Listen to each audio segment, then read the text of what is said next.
Exame do nervo olfatório. O exame do primeiro par craniano, o nervo olfatório, é realizado utilizando substâncias aromáticas, como café e canela. É importante pesquisar cada narina separadamente, cobrindo a outra com algodão. De preferência, o médico deve utilizar mais de uma substância, que deve ser identificada pelo paciente de olhos fechados. Não se deve utilizar substâncias potencialmente irritativas, tais como vinagre, porque essas são identificadas pelo quinto par, o nervo trigêmeo. Esse nervo é responsável pela sensibilidade geral, envolvendo dor e tato, o que poderia confundir o exame. Os principais achados no exame do nervo olfatório são a anosmia e as alucinações olfatórias. A anosmia é a perda da acuidade olfatória. Ela pode ser causada naturalmente pelo envelhecimento, mas pode também ser indicativa de lesões, como traumatismos e tumores. As alucinações olfatórias são caracterizadas por falsas percepções do olfato, muitas vezes associadas a cheiros desagradáveis e movimentos involuntários dos lábios e da língua. Exame do nervo óptico. O exame do segundo par craniano é constituído por 3 partes: a avaliação da acuidade visual, da campimetria e do fundo de olho.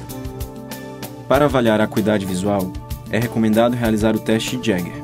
Esse teste é feito com um cartão posicionado a 36 cm do paciente. Devemos cobrir um olho de cada vez para aferir a acuidade. Se o paciente utilizar óculos de correção, eles não devem ser retirados. O campo visual é avaliado com o paciente olhando para um dos olhos do examinador, cobrindo um de seus olhos. Médico e paciente devem estar no mesmo nível. Com uma mira colocada a 60 cm do paciente, o médico explora todo o campo visual do paciente, comparando com seu próprio campo visual.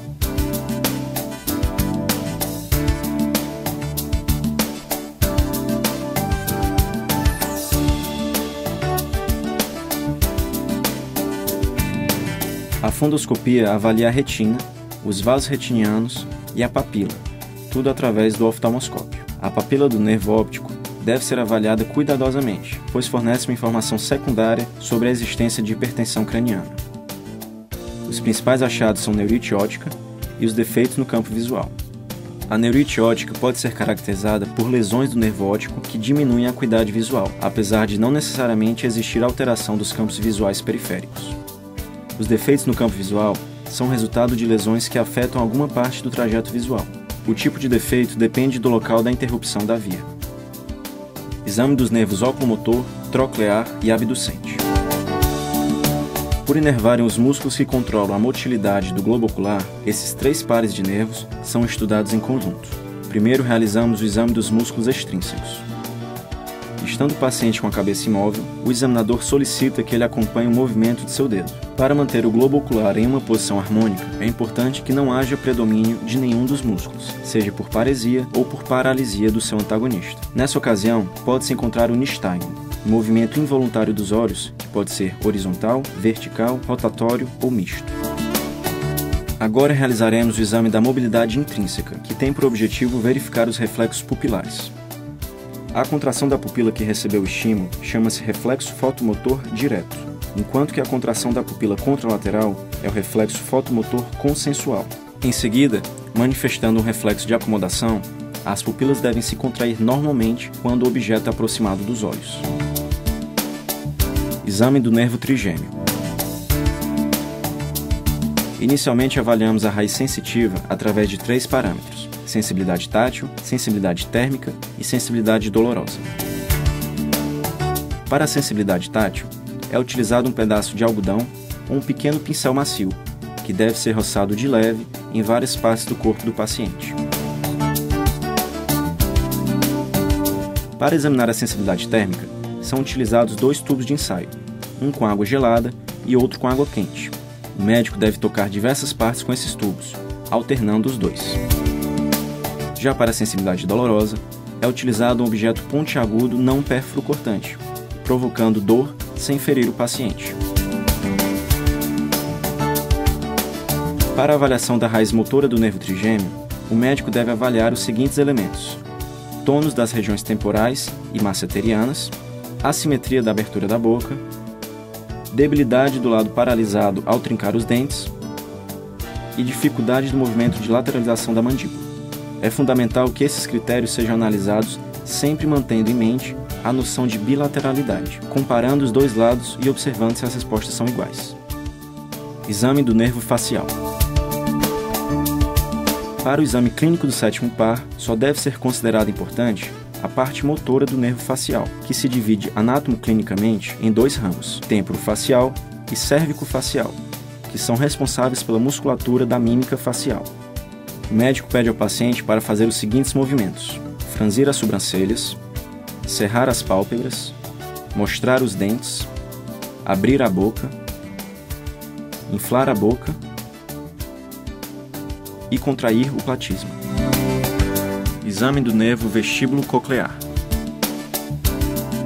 O oitavo nervo é objeto de investigação da neurotologia, a quem compete seu exame, por requerer aparelhagem especializada. No exame neurológico de rotina, é feita somente uma simples exploração das duas raízes deste nervo. Primeiro, iremos testar a raiz coclear. O médico começa falando normalmente com o paciente e vai, gradativamente, diminuindo a intensidade da sua voz. O médico, em seguida, atrita as polpas digitais suavemente perto do ouvido do paciente.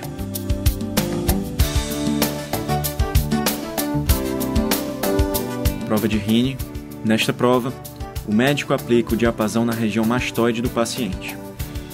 Quando o paciente deixar de ouvir a vibração, coloca-se o aparelho próximo ao conduto auditivo.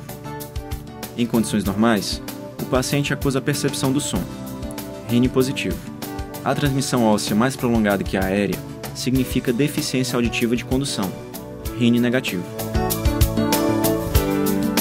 Teste de Weber. No teste de Weber, coloca-se a base do diapasão em uma proeminência óssea da linha média craniana, testa ou queixo, e analisa-se a lateralização do som, perguntando ao paciente em qual dos ouvidos ele percebe o som. Em seguida, a raiz vestibular é testada. O médico deve investigar se há nistagmo, depois pedir ao paciente que ande.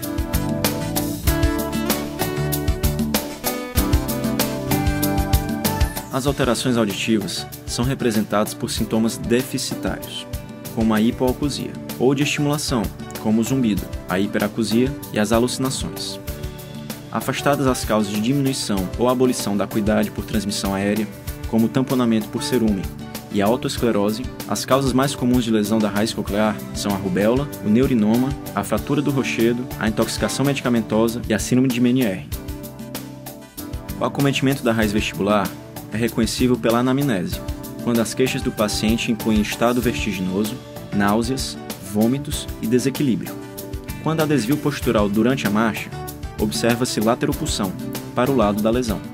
Estando o paciente de pé, ou sentado com os olhos fechados e os membros superiores estendidos para frente e elevados em ângulo reto com o corpo, os braços desviam para o lado do labirinto lesado e o corpo tende a cair para este mesmo lado, sinal de Romberg positivo. Exame dos nervos glossofaríngeo e vago. Esses dois pares de nervos cranianos são examinados em conjunto devido às suas estreitas ligações quanto à origem, trajeto e distribuição.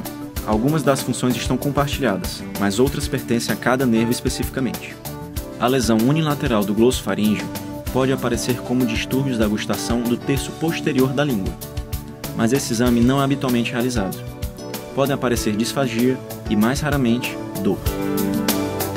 Na lesão unilateral do nono e do décimo nervos, é possível observar desvio do véu palatino para o lado normal, quando o paciente pronuncia as vogais A ou E.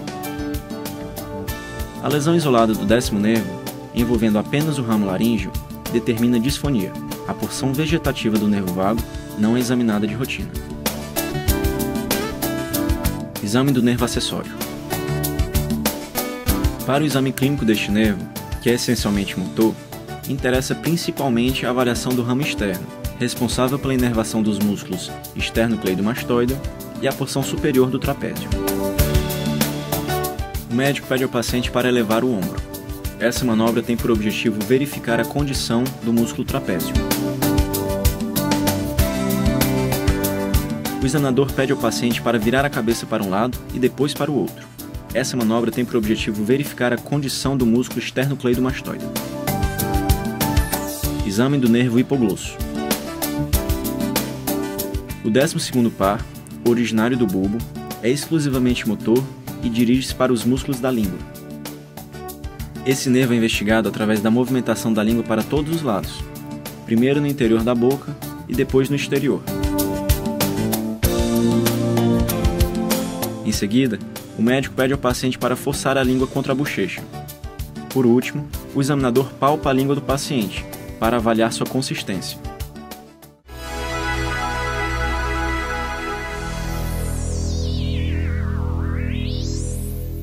O exame da coordenação motora é realizado por meio de diversas provas. Uma delas é a prova index-naso, na qual o médico pede ao paciente que estenda lateralmente um de seus membros superiores e que toque a ponta de seu nariz com o dedo indicador. A prova deve ser repetida algumas vezes, inicialmente com os olhos abertos e posteriormente com os olhos fechados. Disse que a dismetria, a alteração na coordenação espacial do movimento, quando o paciente não consegue alcançar com precisão o alvo. Para aumentar a sensibilidade do teste, realiza-se a prova do dedo-nariz-dedo, em que o paciente, com os olhos abertos, toca alternadamente com o dedo indicador o próprio nariz e, em seguida, o dedo do examinador. Repete-se o teste diversas vezes, com o examinador mudando a posição do dedo sucessivamente. Na prova calcanhar-joelho, o médico deve pedir ao paciente que se coloque em decúbito dorsal e que toque o joelho com o calcanhar do lado oposto. Essa prova deve ser repetida várias vezes, com o paciente de olhos abertos inicialmente e depois com os olhos fechados.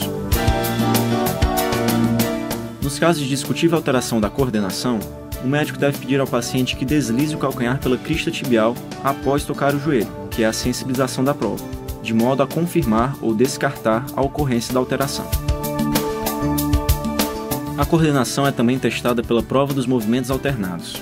Nela, o examinador pede ao paciente que realize movimentos rápidos e alternados, como abrir e fechar a mão, movimentos de supinação e pronação e extensão e flexão dos pés. Esses movimentos rápidos e alternados recebem a denominação de diadococinesia. A capacidade de realizá-los é chamada eudiadococinesia. Sua dificuldade é denominada disdiadococinesia. E a incapacidade de realizá-los recebe o nome de adiadococinesia.